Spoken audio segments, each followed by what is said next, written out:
ठीक है। तो देखो, आज मैंने बताया था कि ये वाला पार्ट मैंने बोला था कि मैं आप लोगों को बाद में बताऊंगा, इफ एरर वाला। तो वो चीज़ें आज इसी में मैं बताऊंगा। और ऑलमोस्ट इसमें जितने सारे ऊपर की चीज़ें पढ़े हो अभी तक, काफ़ी चीज़ें जो इम्पोर्टेंट चीज़ें हैं वो इसमें इम्प्लीमेंट होती चली जाएंगी। ठीक है। मॉड्यूल 6 हो गया क्या? मॉड्यूल 6 हो गया। ठीक है। वीडियो भी भेजा मैंने, आप देख लीजिए प्लीज़। ठीक है।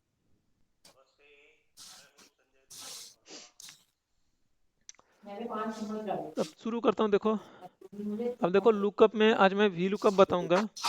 तो वी लुकअप में क्या क्या है आप लोगों के लिए। देखो, जो वी लुकअप होता है ना, वी का मतलब होता है वर्टिकल, यानी जो टेबल होगा, टेबल आपका वर्टिकल होगा। नॉर्मली आपका डेटा दो तरीके से आता है।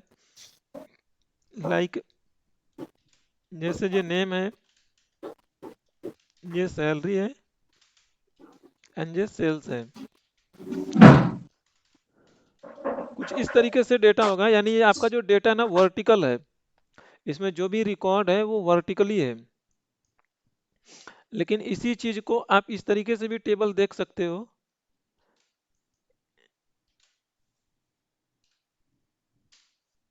अगर इस तरीके से, अब इसमें अगर आप रिकॉर्ड देखोगे तो रिकॉर्ड कुछ आपका इस तरीके से मूव होगा आगे के साइड में, यानी कि हॉरिजॉन्टली।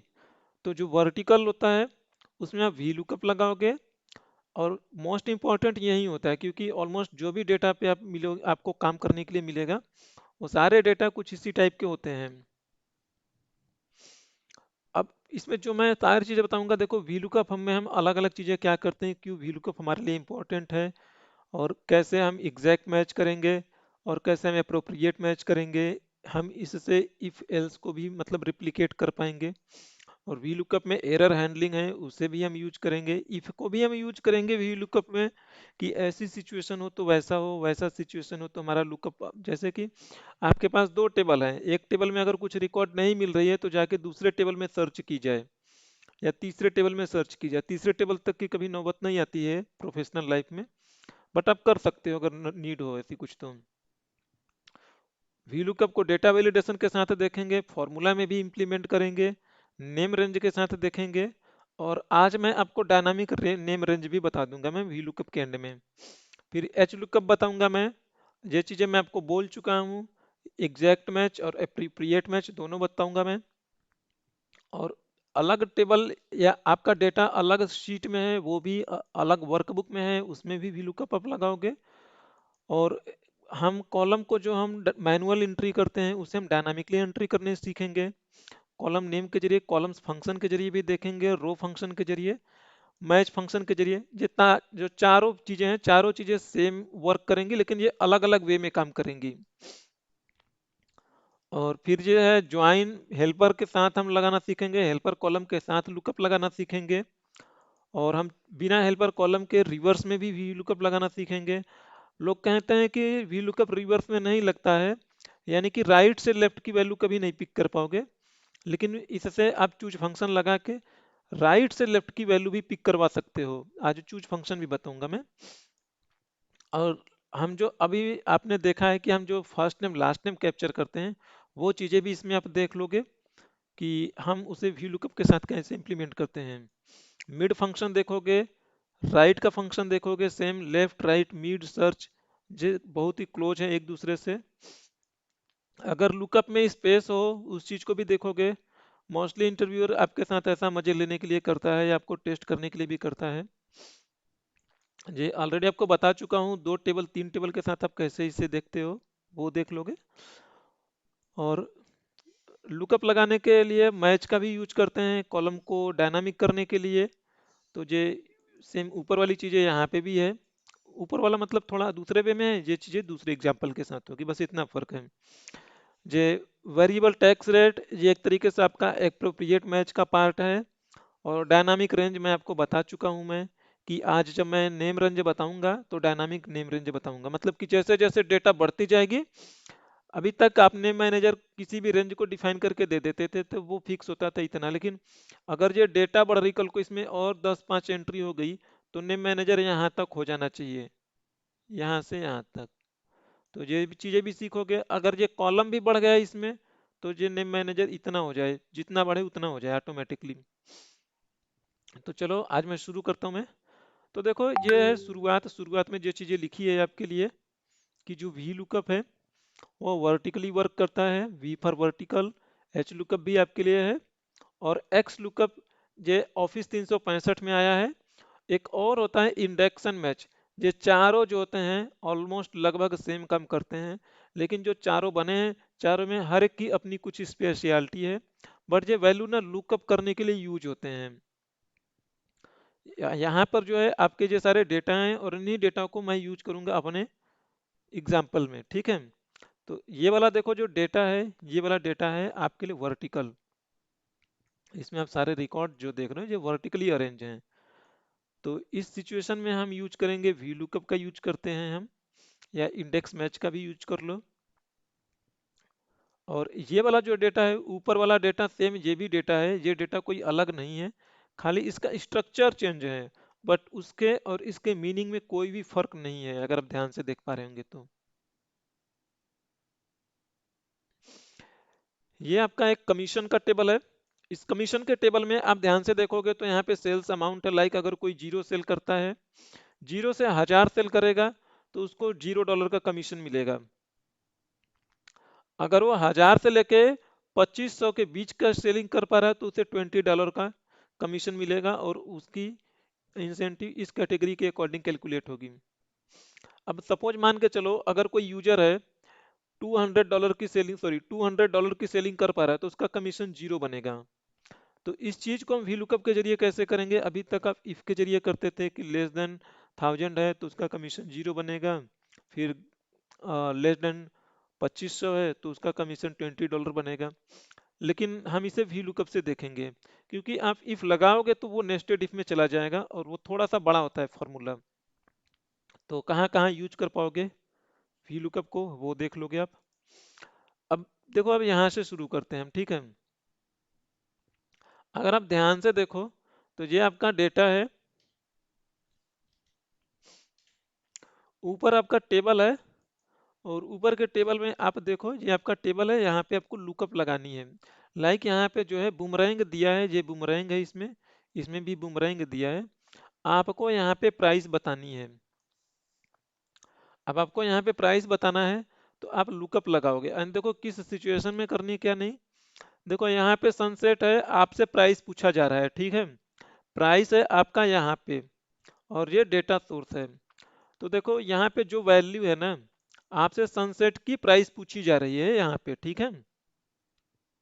तो आप क्या करोगे, आप यहाँ पे देखोगे जो बुमरैंग है ये है पहले कॉलम में, ठीक है। तो आप लुकअप लगाओगे इसको इसके रिस्पेक्ट में, और फिर प्राइस कौन से कॉलम में है, जहां पे आपका शुरुआत हो रहा ना, जहां से आपकी सर्चिंग शुरू होगी वो वाला रेंज सेलेक्ट करना है। अगर यहाँ पे पार्ट नंबर होता, पार्ट नंबर से पूछा जाता तो आपका रेंज यहाँ से शुरू होगा जब आप लुकअप लगाओगे, ठीक है। हमारा यहाँ पे बुमरैंग से हमें लुकअप लगवाना है तो बुमरैंग से शुरू करेंगे। जो चीजें पूछी जा रही है वो रेंज जरूर कैप्चर होना चाहिए। उससे ज्यादा भी ले लोगे तो भी कोई दिक्कत नहीं है, लेकिन वो जरूर होना चाहिए इसमें कैप्चर। तो जहां से आपका सिलेक्शन है उसी रेंज को काउंट करना शुरू करोगे। ये मत सोचो कि कॉलम में अगर ये एच से ही शुरू होता मेरा ना, तो एच से लेके सपोज मान के चलो एम तक होता, तो हम एच को 1 से शुरू करते जो हमारा सिलेक्शन का रेंज है। तो देखो अब वी लुकअप लगा रहा हूं मैं। तो देखो यहाँ पे आपको हिंट के तौर पे कुछ ना कुछ चीजें आती है। अब कुछ चीजें जैसे देखो पहली वाली वैल्यू है लुकअप, जिसके बेस पे आप वैल्यू को लुकअप करवा रहे हो, लुकअप लाइक सर्चिंग करवा रहे हो आप। फिर टेबल एरे है। टेबल एरे आपका रेंज होता है जिस रेंज में आपको सर्च कराना है।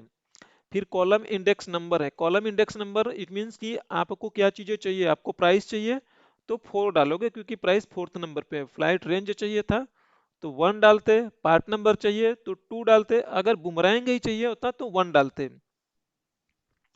और लास्ट वाला पैरामीटर है, अगर आप इसे देखो तो ये ऑप्शनल है, स्क्वायर ब्रैकेट में है। ये रेंज लुकअप जो बोला गया है इसका मतलब है कि आप यहाँ पे पैरामीटर जो डालोगे वो 1 डालोगे या 0 डालोगे।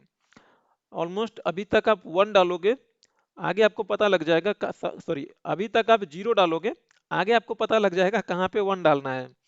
तो सेम चीजें आपके हिंट के लिए मैंने यहाँ पे भी लिख दिया है। पहला जो कॉलम होगा लुकअप होगा, वी लुकअप। ये डिस्क्रिप्शन लिखा है, जो मैंने बोला है ऑलमोस्ट वही चीजें हैं। तो सेम वही चीजें लिखी है। तो देखो आपको लुकअप करवाना है सनसेट के बेस पे, आपने सनसेट को सिलेक्ट किया। अब टेबल एरे में आप वो वाला रेंज ले लोगे जहां पे आपका डेटा है। तो ये मेरा इतना डेटा, इतने को हमने सेलेक्ट किया। तो अब आप ज्यादा सेलेक्ट करना है तो ज्यादा सेलेक्ट कर लो, कोई फर्क नहीं पड़ रहा है। अब कॉमा लगाओ आप।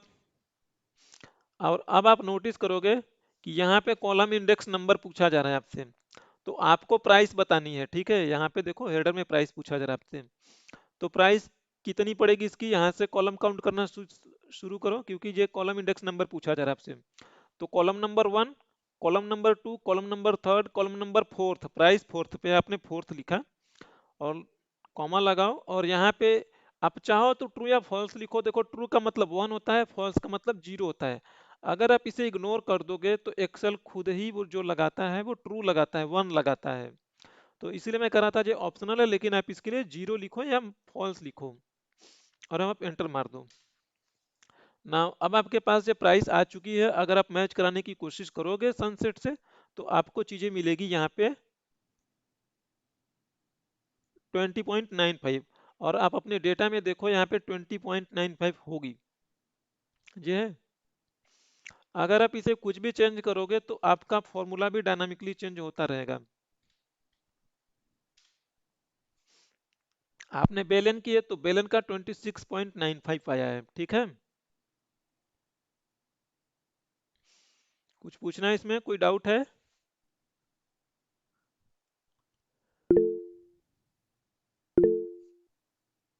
ठीक है। कोई फिर से ज्वाइन कर रहा है क्या? चलो, अब आपसे टोटल पूछा जा रहा है। तो इन्होंने यूनिट का पहले से फील्ड दे रखा है यहाँ पे। तो टोटल के लिए आप क्या करोगे, ये जो प्राइस है सिंगल यूनिट की है, तो प्राइस में 3 यूनिट का मल्टीप्लाई कर दोगे। अब डायनामिकली कर दो, इसमें इससे मल्टीप्लाई कर दो। अब ये चीजें मल्टीप्लाई होके आती रहेंगी आपके लिए। माइनस की लग गया भाई। अब जैसे ही कुछ और चीजें चेंज करोगे उसी के अकॉर्डिंगली ये रिस्पेक्टिवली ये चेंज होती रहेंगी।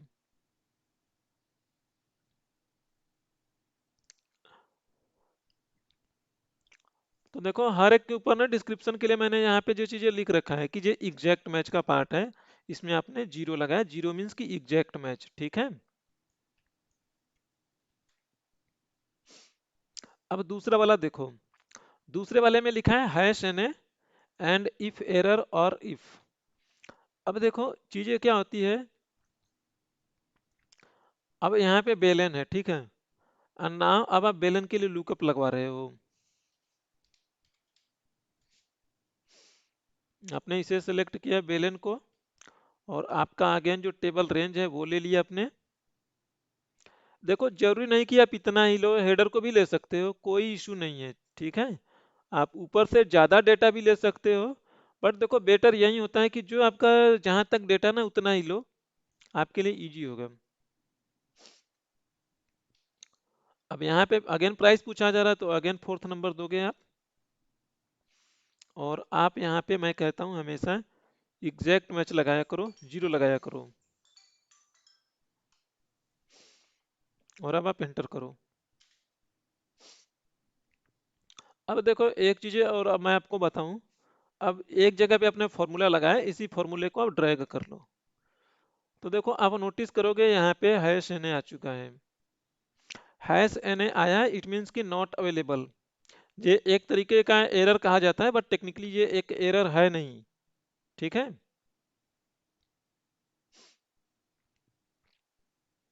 10 मिनट बाद कॉल करता हूँ मैं। ये एक तरीके का एरर दिखा रहा है, बट ये एग्जैक्टली ये एरर है नहीं। और एक चीज और ध्यान दो आप कि आपने यहाँ पे अगर मैं अगेर अगेन आप यहाँ पे ना बेलन जानने की कोशिश करोगे तो हो सकता है ये बेलन ना आए, क्योंकि देखो यहाँ पे अगर आप रेंज देखोगे तो रेंज शुरू हो रहा है ऊपर से। और जब आपने यहाँ पे फॉर्मूला लिख रहे हो तो आप नोटिस करोगे कि ये एक रेंज नीचे खिसक के आ चुकी है, शायद ये अगर आपको दिखाई पड़ रही होगी तो। देखो ये सिलेक्शन हो रहा है आपका 5 से। अगर आप एक रो नीचे आए तो ये रेंज भी खिसक के नीचे चला जाए। आपको हमेशा देखोगे जहां पे भी लुकअप चल रहा होगा, जहां पे भी लुकअप चल रहा होगा, तो आप उस रेंज में जो सोर्स रेंज है उसे आप F4 से लॉक करोगे। ठीक है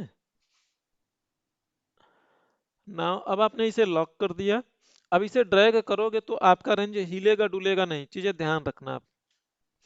और ऊपर वाले फॉर्मूले को अब ड्रैग करो और देखो यहाँ पे जो क्वाड है अभी भी जो हैश ने है, क्योंकि क्वाड की स्पेलिंग गलत लिखी गई, QUAAD है, यहाँ पे सिंगल ए है। अगर आप इसे सिंगल ए कर दोगे तो आपको यहाँ पे भी आउटपुट मिलने लगेगा।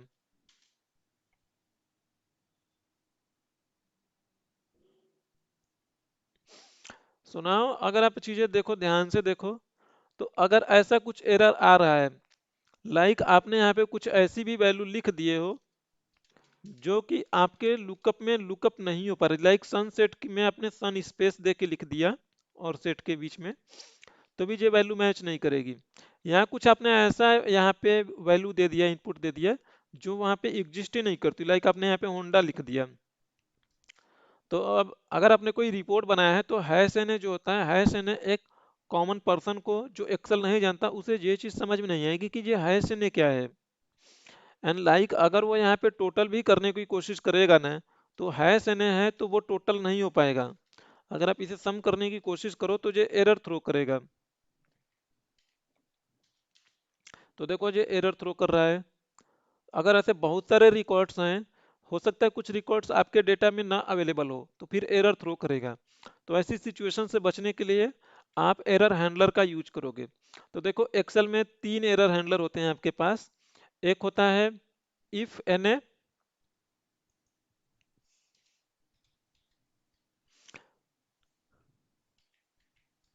एक होता है इफ एन ए। ठीक है, इफ एन ए क्या करता है, देखो इफ एन ए को ध्यान से देखोगे तो ये होता है ना वैल्यू, वैल्यू इफ एन है। तो इफ एन ए आप जहां पे लगाओगे अगर हैश वाली कुछ एरर आ गई, तो आप जब ये अगर देखो वैल्यू आएगा ना तो ठीक है, जो वैल्यू आती है वो वैल्यू आती है वो ठीक है। और फिर यहाँ पे आप दूसरी सिचुएशन दोगे कि अगर हैश ने आ गया तो उस सिचुएशन में ये हो जाए। समझे आप? लाइक आपने लगाया कि वी लुकअप यहाँ पे हैश ने आ गया है, तो आपने सोचा कि अगर देखो वैल्यू आ रही है 1 2 3 4 5 जो भी लुकअप से आई, तो वो वैल्यू एज इट इज रहेगी, कोई उसमें एक्शन नहीं होगा। लेकिन जैसे वो हैश ने वाली एरर आ जाएगी ना, तो आप यहाँ पे लाइक आप लिख दोगे वैल्यू नॉट फाउंड, या जीरो लिख दोगे, वैल्यू नॉट फाउंड या नॉट अवेलेबल। अब इस तरीके से लिखोगे ना तो ये एक एरर नहीं कंसीडर होगा। यहाँ पे जो भी आपका सम का ऑपरेशन हो, सम का ऑपरेशन हो सकता है यहाँ पे। चाहो तो आप यहाँ पे जीरो भी लिख सकते थे, चाहते तो आप ब्लैंक भी लिख सकते थे यहाँ पे। तो देखो ये फॉर्मूला जब वैल्यू है तो इसमें कोई दिक्कत नहीं है इसे। ठीक है, तब देखो ये मैसेज नहीं छाप रहा है, लेकिन अगर हैश आने वाली जैसे एरर आएगी ना तो ये वाला मैसेज आ जाएगा, दूसरा वाला पैरामीटर आउटपुट में आ जाएगा।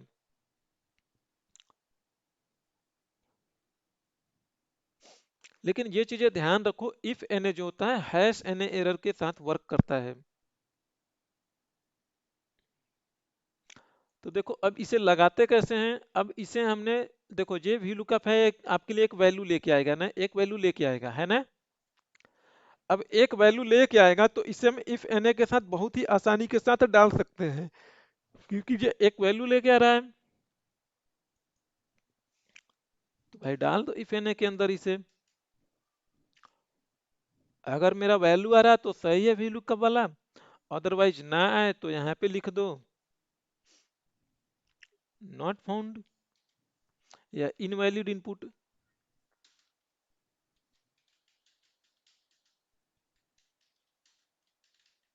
Not found in data source, या जो कुछ भी हो आप मतलब डिस्क्रिप्टिवली लिखना मैसेज। अब देखो इसी फॉर्मूला को नीचे मैं ड्रैग करता हूं मैं। तो अब देखो, अब ये यहाँ पे सेम मैसेज हमारा आ रहा है, क्योंकि ये यहाँ पे नहीं मिला, जैसे ही उसे मिल जाएगा वो आ जाएगा।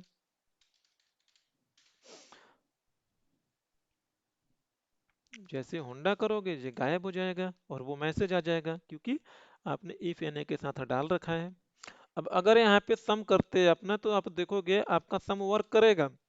सम देखो टेक्स्ट के साथ वर्क कर जाता है, टेस्ट के साथ वर्क कर जाता है, मतलब उसे स्किप करके आपको आउटपुट दे देगा। लेकिन अगर बीच में कोई एरर आ गई है तो फिर वो सम आपका फेल हो जाएगा। कुछ पूछना है इसमें, कोई डाउट है? इफ एन ने जब लगाया था वी लुकअप के साथ, हम्म, तो वहां पे जैसे आपने पहले बताया कि वैल्यूज देनी है, उसके बाद में हम जो भी एरर हम लेके आना चाहते हैं, हाँ जो भी मैसेज लाना चाहते हैं वो टाइप कर देंगे, ठीक है। एग्जैक्टली। वहां पे आपने, मतलब मैं इफ एन ने और हम्म, उसके बाद उसको स्टार्ट करके लास्ट में वी लुकअप के एंड में लिख दिया। इफ एन ए लास्ट में VLOOKUP के, देखो ये देखो आप, फॉर्मूला टेक्स्ट करके होता है किसी भी फॉर्मूला को ना रीड करने के लिए, कि ये फॉर्मूला, जैसे ये वाला फॉर्मूला देखना है तो ऐसे कर दो, ये फॉर्मूला दिखता रहेगा, ठीक है।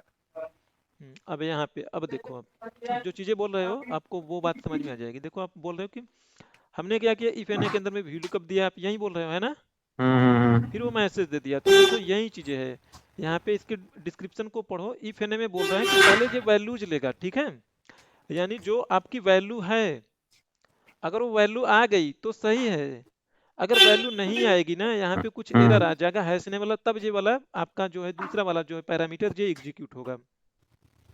तो VLOOKUP यहाँ ठीक पे है। वैल्यू दे पा रहा है ना, क्योंकि यहाँ पे होंडा जो है, अगर यहाँ पे मान लो अभी के लिए मान लो बेलन है ऊपर वाले में, अगर अब मैं बात करूँ तो बेलन यहाँ पे उसे मिल रहा है, VLOOKUP बेलन के रिस्पेक्टिव प्राइस पा रहा है, लुकअप कर पा रहा है ना, तो ये वैल्यू लाएगा। सही है ना। तो ठीक इसकी है। प्राइस 26.95 है। अगर दूसरे केस में देखो होंडा, तो होंडा वो लुकअप नहीं कर पा रहा है, तो यहाँ पे हैश एन ए आ जाएगा। अब हैश एन ए जब आएगा तो फिर जब ये वाला एग्जीक्यूट होगा, ठीक है। ठीक है।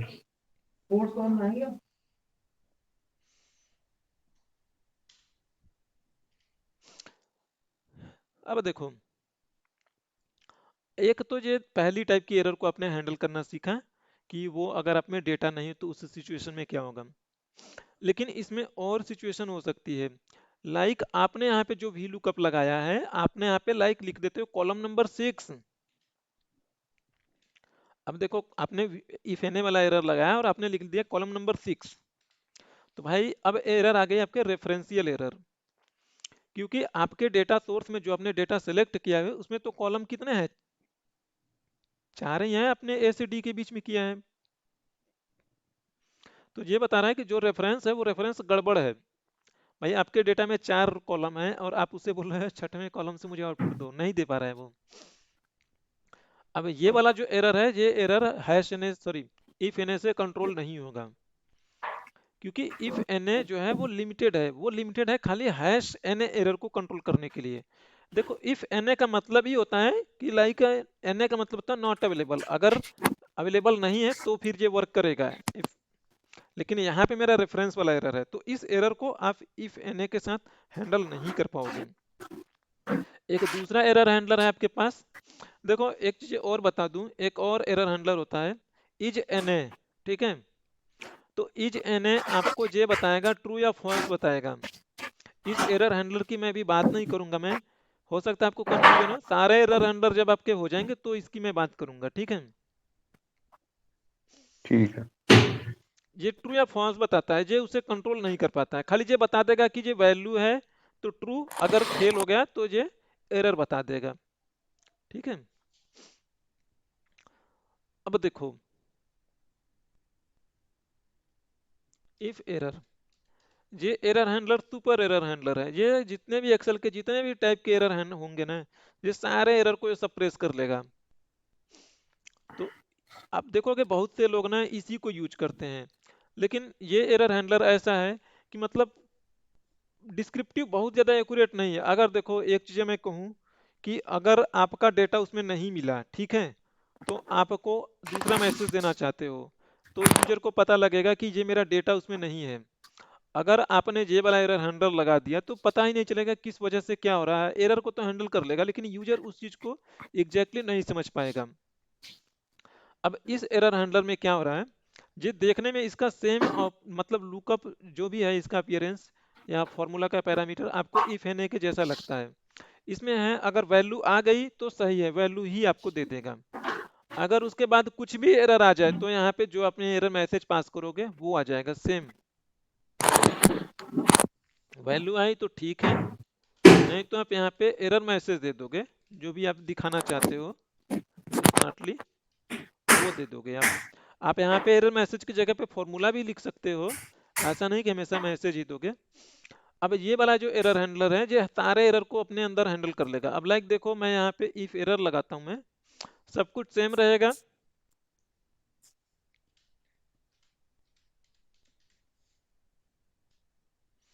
इफ एरर आपने लगाया और अब आप नोटिस करो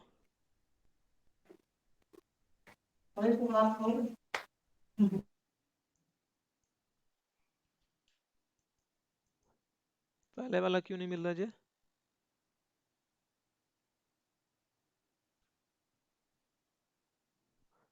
6 कॉलम लगाए ना इसलिए शायद। अच्छा हाँ सॉरी 6 कॉलम लगाया था मैं।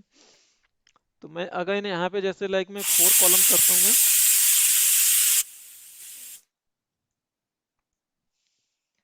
अब देखो नीचे वाले में भी वही वाला फॉर्मूला हमने किया, लेकिन देखो इसमें भी बता रहा है value not find in are data source, ठीक है। अब एक सिचुएशन अगर आप यहाँ पे देखो लाइक आपने क्वाड लिख रहे हो, ये वैल्यू आपकी आ रही है, ठीक है।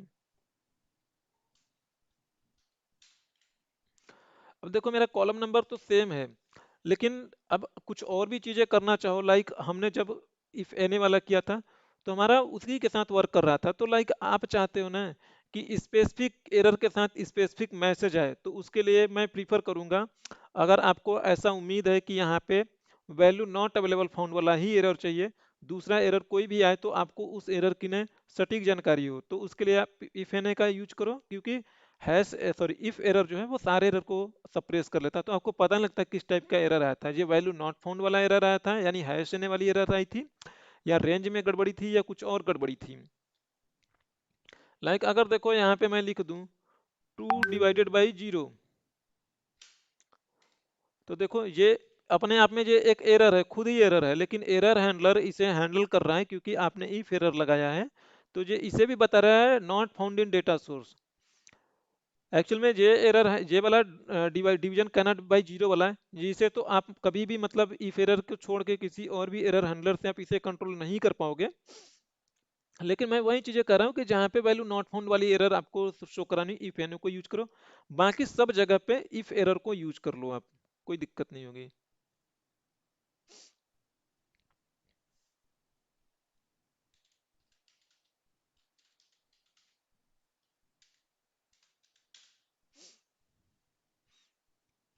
ठीक है। अब देखो एक मैं और बता रहा था इफ एन ए वाला, इच एन ए, देखो इच एन ए जो होता है आपका, हम इसे वहां पे यूज करते हैं ये कि अगर कोई एरर आ गई हैश एन ए वाली, तो ये उसे बताएगा ट्रू या फॉल्स, ठीक है।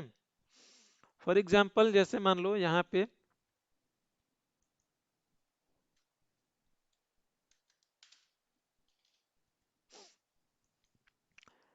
पे देखो मैंने लिया है इन्हीं दोनों को, यहाँ पे अगेन मैं लेता हूं मैं, और नाउ अब आप यहाँ पे कर रहे हो लाइक आपने लगाया वी लुकअप,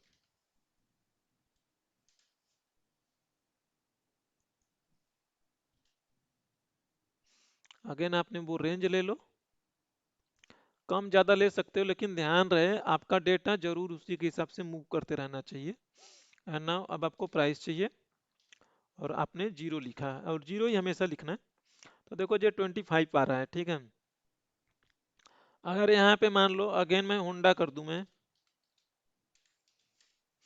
और यहाँ पे हैश एन आ गई, और अगर मैं इज एन ए वाला एरर लगाऊंगा मैं, इज एन ए, तो ये आपको बताएगा ट्रू या फॉल्स। देखो जब ये हैश एन ए की एरर आएगी तो ये बताएगा ट्रू, क्योंकि ये हैश एन ए तो पता कर रहा है इज एन ए क्या एन ए है, तो ये बोलेगा यस अगर वैल्यू एरर आई है आपकी, तो अगर एरर नहीं आ गई कोई वैल्यू आ गई तो ये उसे फॉल्स बोलेगा, ठीक है।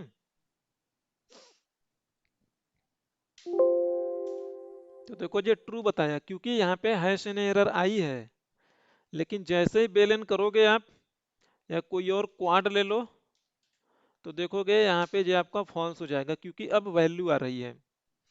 तो ये जो वैल्यू आ रही ना, इसे हम अलग डिसीजन मेकिंग में यूज करेंगे, अभी आगे आपको समझ में आ जाएगी मैंने इसे क्यों बता रहा हूँ मैं। अभी के लिए आप खाली इतना जानो। तो इसमें मल्टीपल शीट है, ये टाइम लगेगा, धीरे धीरे करेंगे हम इसमें कवर सारी चीजें। इसमें किसी को कुछ पूछना है?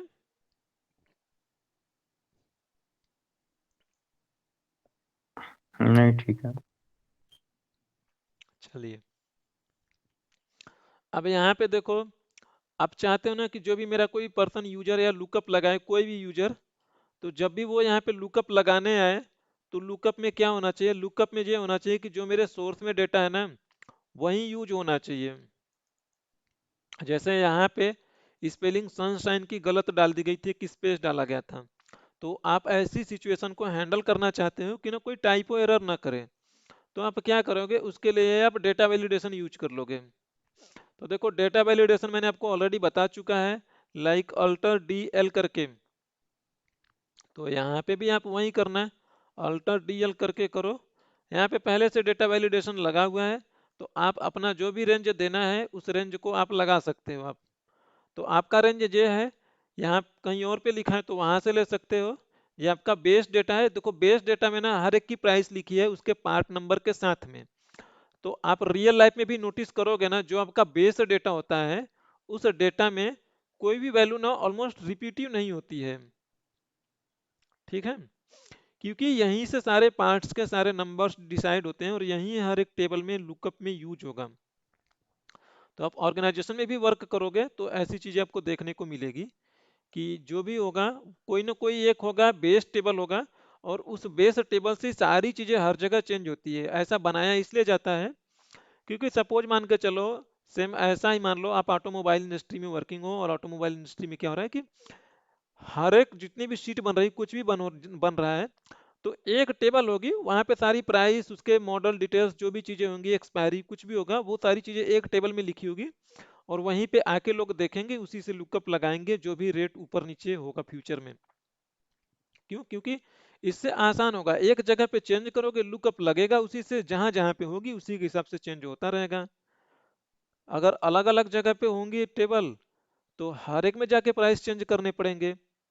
तो ऐसा जो जब भी आप काम करोगे, तो आप नोटिस करोगे कि एक प्राइमरी या कुछ ऐसा बेस टाइप का होगा, उसी से हर जगह रेफर हो रहा होगा, हर कोई मतलब अलग अलग प्रोसेस में। आप भी मतलब प्रोजेक्ट बनाओगे, डैशबोर्ड बनाओगे, तो हर एक अलग अलग डैशबोर्ड प्रोजेक्ट्स में उसी को रेफर करते रहोगे, उसी से लुकअप लगा के अपनी वैल्यू काम करते रहोगे। तो देखो, आपने डेटा वैलिडेशन बना दिया, यहाँ पे डेटा वैलिडेशन लग गया।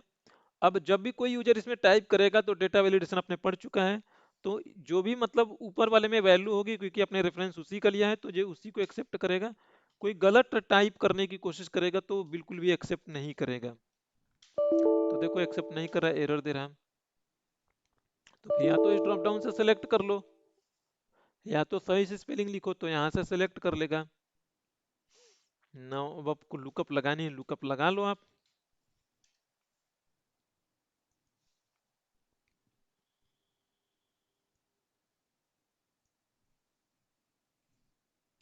प्राइस आपको बताना है, कॉलम नंबर 4 दे दो, और इसमें मल्टीप्लाई कर दो इन दोनों का आपस में, तो टोटल आता रहेगा। अब देखो, अब इसमें क्या होता है कि देखो, अभी जो आपने ध्यान से देखा होगा, जब हम इसमें फॉर्मूला लगाते हैं, नीचे लेके जाते हैं, तो हमारा रेंज मूव करने लगता है, ठीक है, या बार बार आपको माउस लेके आके रेंज सेलेक्ट करनी पड़ती है। अगर आपके डेटा में, सोच के मान के चलो, अगर आपके डेटा में मान लो 10,000 रोज है, ठीक है, 10,000 रोज है, और मान लो 80 कॉलम है, और होते भी हैं 80 कॉलम, 120 140 तक कॉलम जाते हैं, ठीक है। तो आप माउस लेके ऐसे घूमते फिरते रह जाओगे सेलेक्ट करते करते, फिर गिनोगे हमने यार कितना कॉलम नंबर सेलेक्ट किया। सपोज मान के चलो बीए तक है, तो आप कैसे पता करोगे भाई हमने कितना कॉलम सेलेक्ट किया है, कितना नहीं सेलेक्ट किया है? ये आपके लिए बड़ी मुश्किल होती होगी ऐसी सिचुएशन में। लेकिन ध्यान से देखोगे आप, तो ऐसी सिचुएशन को हमें हैंडल करना हो, जैसे मान लो हमारा सैलरी का ये वाला कॉलम होगा, और एज का ये वाला होगा, डेट ऑफ ज्वाइनिंग का ये वाला, तो आप अंदाजा लगाओगे कि ये कॉलम नंबर कितना है, आपको लगेगा जो कॉलम नंबर आपके लिए 36 है या 42 है, आप एक भी इधर उधर कॉलम हो गया तो फिर से आपका आउटपुट गड़बड़ हो जाएगा। तो ऐसी सिचुएशन को, क्योंकि लॉक करने का सीन है, तो आप ऐसी सिचुएशन को ना एक नेम दे दो, उस रेंज को एक नाम दे दो। तो अब जैसे ये वाला कोई है, अब यहाँ पे देखो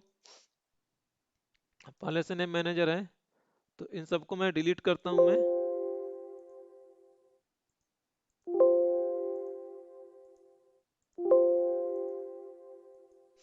तो जहाँ पे आपको करना है,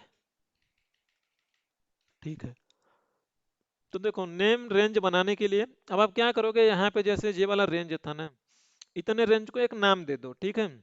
अब नाम दे दोगे तो इस नाम के साथ आप उसे यूज करोगे। तो जिस नेम को या जिस एरिया का आपको नेम मैनेजर बनाना है, उतने एरिया को आप सिलेक्ट कर लो माउस से, यहीं पे आके डायरेक्टली उसका नाम लिख दो। तो जैसे आपको मन कर रहा है इसका नाम माय रेंज दूं, तो इसका नाम लाके माय रेंज लिख दो और माय नेम रेंज ये इसके लिए यूज होगा। ये सबसे इजीएस्ट तरीका है। अदरवाइज आप यहाँ पे जाओ, नेम मैनेजर पे जाओ, या कंट्रोल F3 करो, शॉर्टकट है ये, और फिर क्लिक करो, आपके साथ नेम मैनेजर की विंडो ओपन होकर आ जाएगी। तो यहाँ पे देखोगे जितने सारे नेम मैनेजर होंगे यहाँ पे, ये सारे उनकी दिखाई पड़ेगी नाम, और उनका रेफरेंस स्कोप भी दिखाई पड़ेगा। तो अभी हमारे पास कोई है नहीं, हमने डिलीट कर दिया। तो अब देखो जैसे मैं एक नया बना रहा हूँ नेम मैनेजर, तो देखो इसका आप नाम देना चाहो जो नाम दे दो, अदरवाइज पहले बाय डिफॉल्ट में जो पहला सेल्स होता है उसी की वैल्यू जो भी लिखी है यहाँ पे सिलेक्ट होके आ जाती है। तो आप इसका नाम मान लो कोई भी नाम देना चाहते हो, तो मैं चाहता हूँ इसका नाम मैं दूं माय रेंज, RNG में कर देता हूँ मैं। तो अब देखो ये स्कोप पूछ रहा है, मतलब इसका स्कोप कहाँ तक होना चाहिए। तो अगर वर्कबुक है ना, तो इस माय रेंज वाला जो ये वाला आप बना रहे हो नेम मैनेजर या नेम रेंज, इस नेम रेंज को किसी भी वर्कशीट में एक्सेस किया जा सकता है। नीचे बहुत सारी वर्कशीट है ना, तो हर कोई इसे यूज करेगी। लेकिन आप चाहते हो नहीं, इसका मुझे स्कोप खाली यहीं तक चाहिए, तो आप यहाँ पे जो भी है आपकी शीट, इस शीट का नाम है एग्जैक्ट, तो एग्जैक्ट वाला ले लो भाई और यहीं पे यूज कर लो। तो देखो ये इसका रेंज है, डॉलर लगा है, डॉलर लगाने का मतलब ये होता है फिक्स्ड है, मूव नहीं करेगा। अब इस रेंज को ना माय रेंज से आप यूज करोगे, ओके कर दो, और यहाँ पे आपको चीजें दिखने लगेगी। देखो मैंने चीजें बताया है आप लोगों को कि जब भी कॉमा होता है, अगर इसे पढ़ने की कोशिश करोगे या समझने की आप कोशिश कर रहे हो, तो देखो लिखा है बेलन, लिखा है डबल कोट के अंदर है, तो इसका मतलब है कि ये स्ट्रिंग है बेलन। फिर कॉमा लगा है, फिर भी ये डबल कोट के अंदर है, ये भी स्ट्रिंग है। अब ये इस तरीके से लिखी है, और आप नोटिस कर रहे हो 26.95 जो डॉलर है उसके बाद सेमी कोलन लगा है। अब इसका मतलब कि नीचे वाले लाइन का डेटा शुरू है, सेमी कोलन इट मीन्स कि नीचे वाली लाइन, अब लाइन ब्रेक हो गई। फिर कार्लोटा है, फिर कॉमा है, वन करके है लिखा है, तो देखो कार्लोटा यहाँ पे जो चीजें दिखाई पड़ रही है, आप यहाँ पे ओके कर लो। अब यहाँ पे आप ओके कर लो, आपका नेम मैनेजर रेडी हो चुका है। अब आप इसे आसानी से लुकअप में यूज करो, जहां पे आप रेंज देते थे उस रेंज के जगह पे आप इसका नाम दे दोगे, ठीक है। और अब ऑलरेडी आपको लॉक करने की कोई नीड नहीं है, क्योंकि नेम मैनेजर अब उस चीज को हैंडल करेगा, तो आपके लिए इसमें कोई दिक्कत नहीं है। सो सिंपली जैसे आप लुकअप लगाते हो वैसे ही आप लुकअप लगाओगे।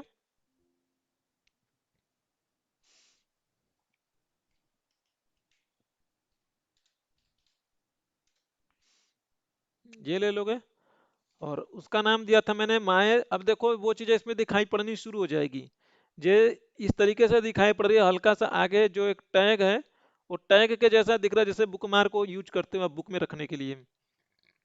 तो इससे समझ जाओगे कि ये नेम मैनेजर है। आपका कोई फंक्शन होता है, लाइक जैसे आप सम लिखते हो, तो ध्यान से देखोगे सम के आगे fx लिखा है, तो इसका मतलब ये होता है फंक्शन है। वैसे ही इसके आगे जैसा जैसा चेहरा बना है ना, इसे देख के आप पहचान जाओगे। अगर कोई टेबल बनता है तो हल्का सा टेबल जैसा उसका लोगो होता है, तो आप यहाँ से अंदाजा लगा लोगे कि ये है क्या। अब फिर कॉलम इंडेक्स नंबर में प्राइस आपका फोर्थ नंबर पे है, तो 4 लिखोगे एंड 0।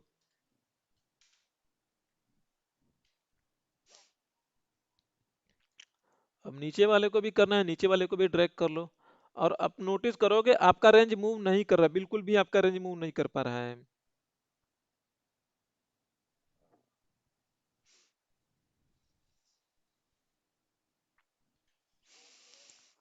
तो देखो नेम मैनेजर के लिए आपको यूज करना है तो आप जो यूज करना चाहो वो यूज कर लो। नेम मैनेजर के लिए अगर आपको कंट्रोल F3 शॉर्टकट है, ये भी बताया था मैंने, वो यूज करना है वो यूज कर लो। अदरवाइज आपको मैनुअल करना है मैनुअल कर लो। अच्छा, आप जो अभी बता रहे थे नेम मैनेजर में, जब हम्म। हम लोग रेंज के नेम रेंज देते हाँ, हैं, डबल कॉलम के अंदर जो सिंगल कोमा आता है उसका मतलब क्या होता है? फिर कैसे डबल? जो जैसे जैसे अच्छा, बैलेंस लिखा होता है, हाँ हाँ हाँ। हाँ। उसका मतलब ये होता है ना कि जैसे ये वाला रेंज में सिलेक्ट करता हूँ, आप देखो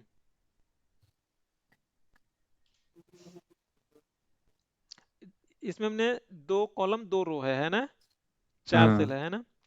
तो इसे देखो, अब इसका मतलब बेलन के बाद पार्ट नंबर आ रहा है, तो मतलब ये एक ही रो में है ना, बेलन और ये वाला पार्ट नंबर यानी 100 165B 100 वाला ये एक ही रो में है ना। हम्म। F9 दबाओ, देखो इसमें ये चीजें वही चीजें दिखाई दे रहा है ना। तो जो कॉमा लगा है ना, इसका मतलब कि अभी आप सेम रो में ये डेटा मूव कर रहा है। एक्सेल इस चीज को कैसे पहचानता होगा कि ये एक टेबल है, हो सकता है ये चीजें एक ही लाइन में इस तरीके से लिखी हो, है ना, या हम्म। ऐसे लिखी हो। अब एक्सेल को ये बातें पता होनी चाहिए ना कि ये कॉलम है या रो है। जब आप इसे बोलोगे कि दूसरे कॉलम से मुझे वैल्यू ला के दे दो पहली वाली रो की, तो भाई दूसरे कॉलम में जो जाएगा यहाँ पे उसे पता लगेगा ना। आप अगर आप मैनुअल, आप तो इंसान हो, आप तो यहाँ पे आ जाओगे, दूसरा कॉलम ये हुआ और पहला रो ये वाला है ना, B 100 वाला। ठीक। अच्छा, मतलब नेक्स्ट रो के लिए सेमी कॉलम है। हाँ, नेक्स्ट कॉलम के लिए फिर सेमी कंट्रोल कॉलन है। जेड करना एक बार। देखो नेक्स्ट कॉलम के लिए सेमी कॉलन है क्योंकि बेलन के बाद नेक्स्ट कॉलम में जा रहे हो ना, ऐसे बी। हम्म। और जब फिर नीचे जाओगे, अब जो नीचे से शुरू हो रहा है ना करलोटा, तो सेमी अच्छा, कॉलन लगा है। तो कॉलम के लिए कोमा है और रो के लिए सेमी कॉलम है। हाँ, आप इसे अच्छे से कहना हो तो आप इसे इस तरीके से कह सकते हो कि लाइन ब्रेक करने के लिए सेमीकोलन यूज कर रहे हैं। ठीक है, ये बहुत ही मतलब, क्योंकि देखो लाइन ब्रेक मैं इसलिए बोल रहा हूँ कि ये तो एक्सेल है, ठीक है। अगर ये फाइल आपकी टेक्स्ट फाइल में होगी तो आप वहां पे तो रो और कॉलम नहीं होता ना, नीचे ही जाओगे ना, कहोगे लाइन ब्रेक हुई, दूसरी लाइन शुरू हो गई। आपको जो कहना हो वो कहो, आपके लिए जो इजीएस्ट हो समझना समझाना। बट लेकिन देखो जो है ना, बहुत ही बारीक चीजें होती है जो ना, फॉर्मूला को आपको डिबग करने में बहुत हेल्प करती है। आपको कभी किसी से पूछने की जरूरत ही नहीं पड़ेगी, एक एक नस नस समझ जाओगे, फॉर्मूला डिबग करने की कोशिश करोगे। तो मैं इसलिए कहता हूँ कि F9 आप यूज किया करो।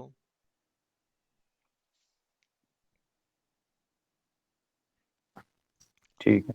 ठीक है, अब एंटर मार दूंगा तो देखोगे ये वैल्यू के फॉर्मेट में ही रह गई। अब ये एरे बन गया है, ये देख रहे हो ना, इसमें और इसमें कोई फर्क नहीं है। जो काम इससे करवाओगे आप, तो वो इस काम बार इस बार सी तक सेलेक्ट करना कॉलम। चलो सी तक कर लेता हूँ, सॉरी छूट गया कैसे, इसी को सी कर देता हूँ भाई मैं। ठीक है, सी तक हो गया सेलेक्ट। ना इसे भी F9 करके देखोगे तो वैसे ही आएगा। तो देखो तीन वैल्यू है, पहला है डबल कोट के अंदर है, ये भी डबल कोट के अंदर है। देखो 25 जो है डबल कोट के अंदर नहीं है। एक्सेल इतना स्मार्ट है, वो समझ रहा है कि 25 जो है वो मेरा वैल्यू है, नंबर है, टेक्स्ट नहीं है। फिर मैं सेमी, यही देखना चाह रहा था सर, ये 25 और 20 को भी डबल कोट के अंदर लेगा या नहीं लेगा, क्योंकि इसने जो ये जो पार्ट नंबर वाली वैल्यू है ये टेक्स्ट बन गई है ना, ये डैश लगने के बाद। हाँ। और बीच में PCM लिखा हुआ है, इसकी वजह से टेक्स्ट बन गया, इसलिए डबल कोट में ले रहा है इसको ये। हम्म, तो इसे कंट्रोल जेड करूंगा। तो देखो आप कल पूछ रहे थे एरे और रेंज में क्या फर्क होता है। अब इसे मैं कंट्रोल शिफ्ट एंटर मारूंगा मैं, तो ये देखो अभी भी ये रेंज है ना, A5 से लेके C6 तक है ना। यहाँ पे ऊपर देखो फॉर्मूला बार में। और ये एरे जो है रेंज टाइप का एरे है, लेकिन जिसे देखोगे तो ये एरे है। इसमें और इसमें लुकअप लगाओगे, ये दोनों सेम वर्क कर जाएंगे। अगर आप ध्यान से देखते होगे, जब वी लुकअप का फॉर्मूला लिखते हो आप, तो देखो यहाँ पे जो लिखा जाता है टेबल एरे, ये कभी भी रेंज नहीं लिखा जाता है ना। तो देखो इसका कोई बहुत बड़ा मीनिंग नहीं है, बट मैं आपको टेक्निकलिटी समझाने की कोशिश कर रहा हूं मैं कि टेबल एरे और टेबल रेंज में क्या फर्क होता है, सॉरी रेंज और एरे में कोई क्या फर्क होता है। एरे जो है, एरे अपने आप में वैल्यू होती है, वो टेबल का काम कर जाएगी, क्योंकि टेबल में क्या होता है, रो और कॉलम होता है। ये एरे भी तो मेरा वही चीजें बता रहा है, ये बता रहा है कि इतना जो है मेरा एक पहला वाला रो है, ये दूसरा वाला रो चल रहा है, दूसरे वाले रो में कॉमा लगा है, इसका मतलब अलग अलग कॉलम में हम जा रहे हैं लेकिन सेम रो में पड़े हैं। ठीक है ना। देखो ये चीजें ना, आपको कोई, मैं ये नहीं कर रहा हूँ कि ये चीजें आप समझ लो, कोई इसे नाम तक नहीं लेता इसका, लेकिन आप जानोगे आपके लिए बहुत बढ़िया होगा। गूगल गूगल करोगे, मतलब बड़ी बड़ी कभी देखोगे कॉम्प्लेक्स चीजें लिखी होंगी, तो इससे आपको समझने में बहुत हेल्प करती है। आप फार्मूला को जितना डीप थ्रू समझने की कोशिश करोगे आपके लिए उतना ही बेस्ट होता है।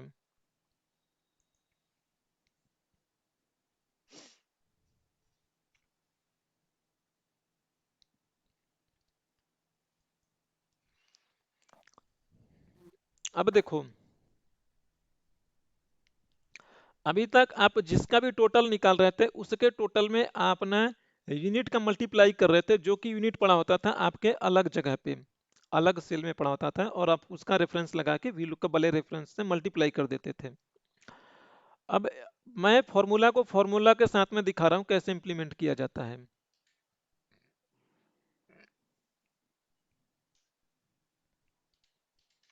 तो VLOOKUP लिखो आप,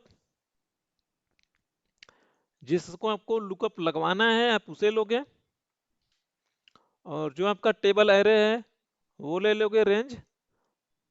तो देखो मैंने नेम मैनेजर दिया था तो नेम मैनेजर आ रहा है, क्योंकि अगर मैं इतना दूंगा तो मेरा नेम मैनेजर आएगा, क्योंकि नेम मैनेजर में हमने A5 से लेके D12 तक दिया था, जे दिया है मैंने, जो मेरा माय नेम रेंज में आ रहा है। लेकिन अगर मैं यहाँ से करूंगा तो ये मेरा नेम मैनेजर नहीं आएगा या नेम रेंज नहीं आएगा, क्योंकि ये अलग हमारा रेंज है। तो अब मुझे यहाँ पे प्राइस चाहिए, क्योंकि मुझे यहाँ पे ना टोटल चाहिए, तो यूनिट दे रखा है, तो मैं यहीं पे यूनिट से मल्टीप्लाई करवा दूंगा डायनामिकली। तो मेरे लिए प्राइस है चौथे कॉलम में, और मैं यहाँ पे एग्जैक्ट मैच करा देता हूँ मैं। तो अब देखो ये तो एक यूनिट किया, इसने 3 का दिया और मुझसे टोटल पूछा जा रहा है, तो इसी में मल्टीप्लाई करवा दो। मल्टीप्लाई बाई फॉर्मूला बार में मैं लिख रहा हूँ, अभी मेरा माउस फॉर्मूला बार में है, और यूनिट से मल्टीप्लाई करवा दो बस। अब जैसे ये 5 यूनिट करेगा ये मेरा चेंज होगा। अगर यहाँ पे कुछ और भी चीजें चेंज करेगा तो वो चीजें भी हमारे यहाँ से चेंज होती रहेगी, लाइक सनसेट कर रहा है, कुछ भी कर रहा है, तो उसके रिस्पेक्टिवली मेरी चीजें चेंज होती जा रही है। आप वैल्यू चेक करना चाहो, मैच कराना चाहो, तो सनशाइन का प्राइस देखो $18.95 है, और उसमें 5 से मल्टीप्लाई कर दो तो 104.75 हो रहा है हमारा।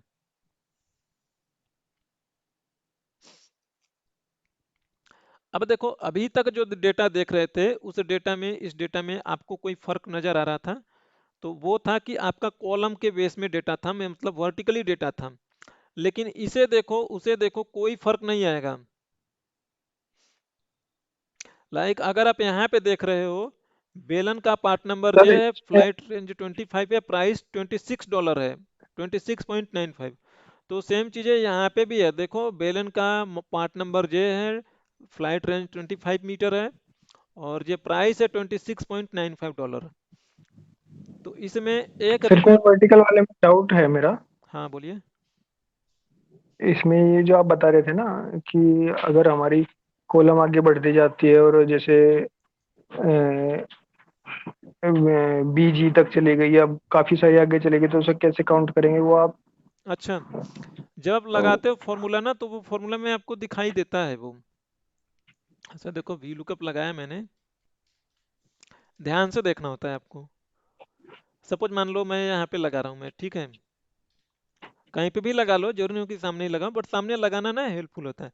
ध्यान से देखो, जो मेरा माउस चल रहा है तो यहाँ पे कोने पे लिख रहा है ना 8R×1C, है ना, पढ़ पा रहे हो? नहीं पढ़ पा रहे हो तो यहाँ पे देखो हम्म, 8R, फिर मल्टीप्लाई लिखा है, 5C लिखा है।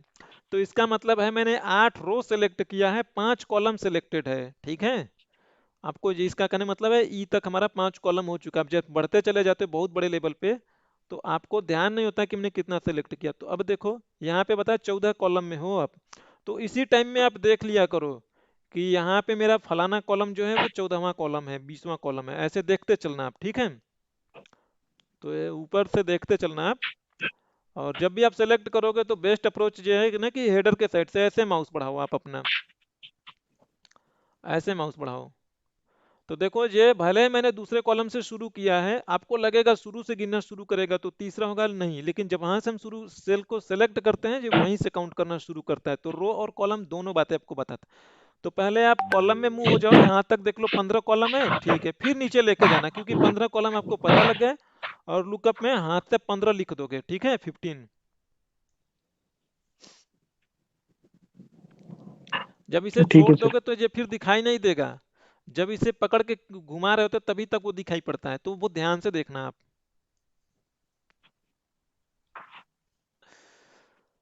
तो देखो ये भी सेम वही चीज है, इसमें कोई डिफरेंट नहीं है, आपको खाली इतना याद रखना है कि आपको एच लुकअप लगाना है, ये हॉरिजॉन्टल है।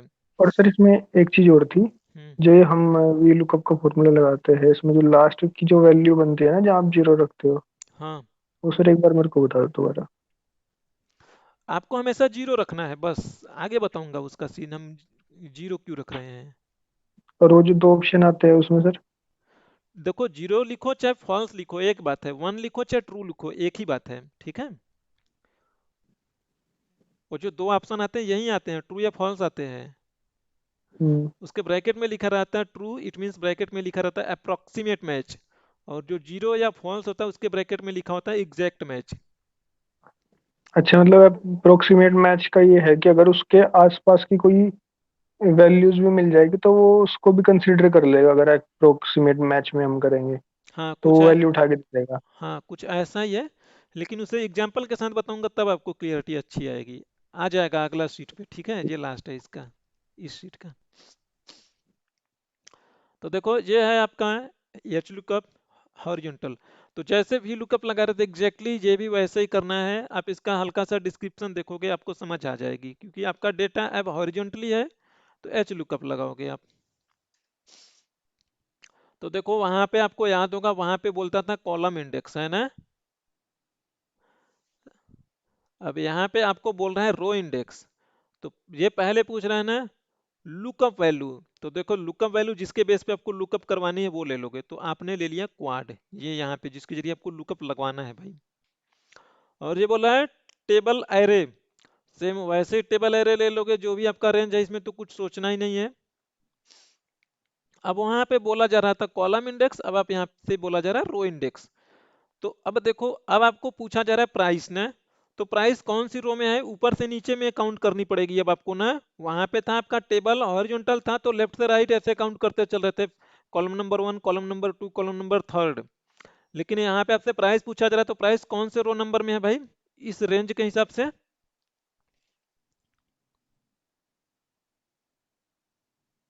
हाँ पंकज। फोर्थ में। हाँ भाई, सर इसमें है सर 45 में। फोर्थ में बस। जो चीजें बोल रहे हैं जे जीरो लिखो चाहे फॉल्स लिख दो एक ही चीज है, जीरो लिखा करो। लेकिन सर अगर इसमें ये हो जाता है कि हमारा पहले कॉलम ये चलो ठीक है, इसमें हमने रो का नाम तो दे दिया 4, हम्म।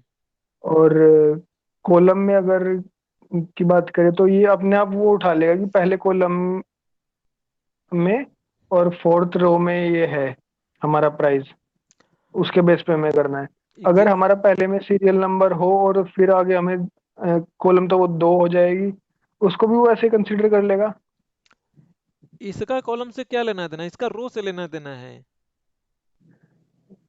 नहीं वो तो है सर, लेकिन अभी ये पहले कॉलम में है ना वैल्यू, हाँ पहले कॉलम में वैल्यू है, बेलन और है। उसमें भी जब जब वर्टिकल में कर रहे थे हम तो फर्स्ट रो में वैल्यूज आ रही थी सारी।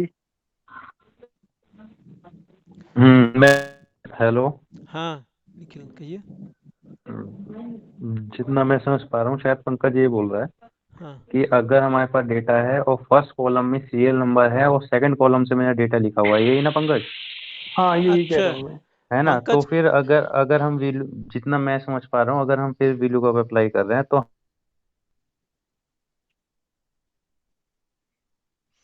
चलो अच्छा, जो चीज़ें मुझे निखिल भाई की आवाज़ नहीं आ पाई क्लियर। मैं हेलो। ये कह रहा हूँ सर कि अगर हम फर्स्ट, अभी अभी इसकी बात करें एच लुकअप की, अभी फर्स्ट कॉलम में हम ये कर ले सेलेक्ट या सेकंड कॉलम में कर ले तो उससे कुछ फर्क नहीं पड़ेगा क्या? आप कहने की कोशिश क्योंकि करो कि अगर ये सीरियल वाला जो नंबर भी रेंज रेंज जो है, रेंज अगर आपका ये रेंज यहाँ से टेबल, शुरू हो, हाँ, और फर्स्ट कॉलम में हमारा सीरियल नंबर हो। यहाँ से शुरू नहीं करने की सर, बोल रहे हो या ऐसे शुरू करने नहीं, की? रेंज तो सर वहीं से स्टार्ट करेंगे, और हाँ बस फर्स्ट कॉलम में डिस्क्रिप्शन पार्ट इनकी जगह हाँ। सीरियल नंबर और डिस्क्रिप्शन पार्ट ये सेकंड कॉलम में आ जाइए डेटा, और देखो टेबल हमारी इसी से स्टार्ट करे सीरियल नंबर से हम। इसमें सीरियल नंबर मैं समझ नहीं पा रहा आपको। देखो, जो मैं फिर से बता रहा हूँ आपको, ठीक है, ये वाला देख लो। मुझे लग रहा है आप शायद ये कहने की कोशिश कर रहे हो, आप बोल रहे हो कि यहाँ से सेलेक्ट करूँ या क्या, कैसे हो? फिर से एक एक करके बोलिए वर्डिंग अपनी। सर मैं बता रहा हूँ, ये पूरी टेबल आप एच लुकअप वाली सिलेक्ट कर लीजिए, हाँ चलो, पूरी रेंज एक बार। सेलेक्ट कर लिया मैंने पूरा। हाँ हाँ। सर ये डिस्क्रिप्शन से स्टार्ट करके डिस्क्रिप्शन से, अच्छा यहाँ से, हाँ। इसको एक कॉलम राइट में मूव करवा दीजिए सर, पूरी रेंज को उसको। यहाँ पे कर दूँ ऐसे? हाँ सर बिल्कुल। हाँ। और इधर पहली कॉलम में जो है वो सीरियल नंबर डाल दीजिए। 1 2 3 ऐसे करके। Yes sir. हाँ। अभी पूरी टेबल सेलेक्ट करके इसमें एच लुकअप लगाइए सर। अच्छा।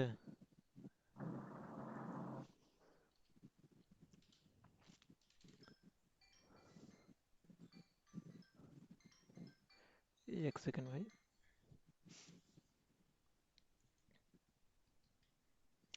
देखो, मैंने चीज़ें पहले बोला था, आपने शायद उस चीज़ पे नोटिस नहीं किया होगा। और अभी भी आपका प्राइस नंबर फोर्थ जाएगा, है ना? इतनी क्लियरिटी है ना आपको, फोर्थ जाएगा ना? हम्म। चलो। ठीक है। हाँ।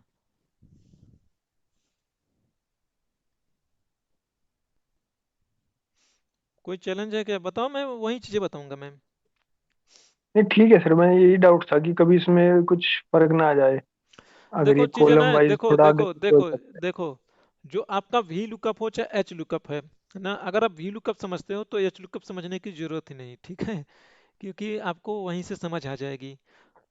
ये डेटा थोड़ा अलग तरीके से मूव है, पहली बार देख रहे हो इसलिए शायद आपको कंफ्यूजन हो। देखो, आपको जो चीज़ें ध्यान रखनी है ना, जो लुकअप होगा ना, जो लुकअप करवा रहे हो जिसके बेस पे, वो आपका मतलब फर्स्ट इंस्टेंस में मिलना चाहिए। वहीं से लुकअप की आपकी शुरुआत होगी, ठीक है? अब यहाँ पे जो है बूमरैंग है, ठीक है ना? तो जो बूमरैंग है यहाँ पे उसका नाम डिस्क्रिप्शन दे रखा है, लेकिन है तो इसी कॉलम में सर्च होगी ना। सर मेरे को ऑफिस जाना है, कर दूं क्या? चलो आप जा सकते हो, कोई नहीं। देखो यहाँ पे अगर आप समझो, इसके बाद मैं ख़त्म कर रहा हूँ, इतना ही बताऊंगा मैं आज। देखो, इसमें इसमें अगर आप VLOOKUP को समझ रहे हो, तो आप बुमरैंग पे कर रहे थे, तो आप हमेशा बुमरैंग से सेल लेना शुरू कर रहे थे, है ना? बुमरैंग वाले कॉलम से, बुमरैंग वाले रेंज से आप हमेशा शुरू कर रहे थे, क्योंकि क्वाड जो है इसी में मिलता है आपको। और शुरुआत आपको हमेशा यहीं से करनी है। अगर ये पार्ट नंबर यहाँ पे होता तो आप हमेशा यहाँ से शुरू करते, सेलेक्ट करना। समझे पंकज? है। नहीं सर, वो तो समझ गया मैं। अगर ये समझ गए हो तो अभी ये तो भी आप क्लियर है समझ सर। जाओ। तो आपको लग रहा होगा कि हम यहाँ से क्यों शुरू कर रहे हैं ना, लेकिन ये नहीं सर, वो शुरू। कुछ नहीं है, बस मेरे को ये अच्छा। लग रहा था कि अगर पहले सीरियल नंबर लेंगे तो कुछ इफेक्ट पड़ेगा, कुछ चेंज करना पड़ेगा या नहीं करना पड़ेगा। जैसे ही आपने वापस ये फोर सीरियल नंबर लिखने के बाद फोर लगा के दोबारा किया, वो सेम ही आया, तो मैं समझ गया कि इससे कुछ फर्क नहीं पड़ेगा, बस हमें रो नंबर पे ही फोकस करना है इसमें। हाँ, एच लुकअप में। देखो एच हाँ लुकअप में वो अभी करता क्लियर है क्या है, सर, जे वाली थोड़ा। वैल्यू है, पहले जे वाली वैल्यू ना, वी लुकअप लगाओ चाहे एच लुकअप लगाओ, पहले जो लुकअप वैल्यू थी वो ढूंढी जाती है कहाँ है, ठीक है? ये ढूंढना शुरू किया है, यहाँ से ढूंढना शुरू किया, आपने जे रेंज लिया था, यहाँ पे पहुंचा, यहाँ पे पहुंचा, यहाँ पे पहुंचा, आपने क्वाड दिया, यहाँ पे उसे मिल गया। अब जब ये इसे यहाँ पे मिल गया है। अब इसके रेफरेंस में ये अपने आप नीचे वाली ढूंढनी स्टार्ट करेगा, जहां उसको हाँ, प्राइस फोर्थ, इससे नीचे फोर्थ नंबर में जाएगा वो। बस वहां से जाके उठा लेगा जी। अब देखो बहुत अच्छे से मैं समझाने की कोशिश करूं तो देखो ये ऐसे काम करना शुरू करेगा भाई। आपने बोला है इसे चौथे रो में जाने के लिए ना, तो देखो ये ऐसे शुरू करता है सर्च करना। बाहर आपने ये लिखा है क्वाड लिखा है। अब देखो पहले में सर्च करता है, मैं हमेशा कहता हूं इसीलिए आपको हमेशा कैसे करना है, पहले वाले से शुरू करवाना है लुकअप को, ठीक है। तो देखो पहला वाला हमारा इंस्टेंस इतना है ना, जहां पे सेमी कोलन लगा होगा उतने तक ही आपको देखना है, ठीक है। इसने इतना तक देखा है ना। इसमें इतने में हम्म। देखा, उसे क्वाड मिल गया, पहला दूसरा तीसरा चौथे पे इसे क्वाड, पांचवें पे क्वाड मिल गया है ना। हम्म। पांचवें नंबर पे क्वाड मिला है, तो सेम इसी के रिस्पेक्ट में वो अभी आगे बढ़ेगा। अभी ये क्या करेगा? अब अभी इसे छोड़ेगा। चार सेमी कोलन छोड़ के फिर एग्जैक्टली exactly। पांचवे हम्म। कोमे के बाद वाली वैल्यू पिक कर लेगा। पांचवें में चौथी वाली वैल्यू को पिक करेगा, है ना, क्योंकि कॉलम नंबर 4 भी तो दे नहीं रहे हो सर, आप यहाँ पे ये। सेमी कोलन 4 छोड़ देगा ना, भाई और देखो सेमी कोमा कोलन 5 4, छोड़ देगा। हाँ, कॉमा 4 छोड़ेगा ना। हाँ सर। आप समझो मास्टर हो गए यार, अब कभी फॉर्मूला में नहीं फंसोगे भाई, ठीक है। बाकी आपका एग्जैक्ट वाला कल होगा भाई, सॉरी अप्रोप्रिएट वाला कल होगा। तो मैं आपको ये चीज़ें शेयर कर देता हूँ। आई होप कि लुकअप आपको अच्छा लगेगा, मैं इसे आराम से लेके नहीं चलूंगा। सर, बोलिए। अच्छा लग रहा है ये तो। इसमें तो बहुत सारी चीजें हम वो कर सकते हैं। कह रहा हूँ ना यार, आप कहीं जो पे। आपने कल जो आपने मेरे को कल बताया था वो भी लुकअप से आराम से हो जाएगा सर।